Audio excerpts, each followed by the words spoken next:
Ljekovite gljive koriste se već tisućljećima, osobito na Dalekom istoku, a njihovu moć potvrdila su posljednjih pola stoljeća brojna znanstvena istraživanja širom svijeta.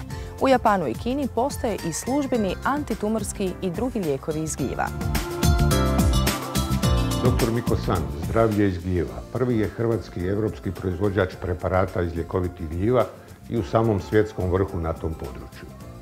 Metodama moderne znanosti razvili smo i po vlastitoj recepturi proizvodimo 12 standardnih preparata. Te preparate koristili su tisuće ljudi u Hrvatskoj i drugim zemljama. To je prepoznato i na međunarodnoj razini. Na 4. i 5. međunarodnoj znanstvenoj konferenciji o ljekovitim gljivama prezentirao sam rezultate analiza korištenja velikih doza naših ekstrakata iz gljiva kod oboljelih od raka dojke, debelog crijeva i pluća.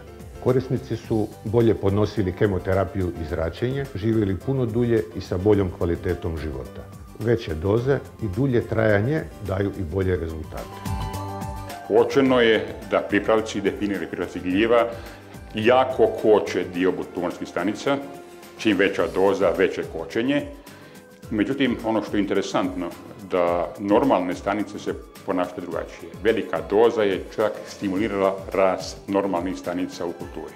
I drugo, ono što je zanimljivo, a to je učinak na modelima životinja, miševa, u kojima rastu presađeni tumori, karcinomi, sarkomi, melanomi. I ovdje je prikaz ti miševi u kojima je tumor rastao, ako su samo primali ekstrakte gljeva, da znatno duže žive od onih koji nisu primali u terapiju. Mi vam možemo pomoći. Dr. Miko San, zdravlje iz gljiva.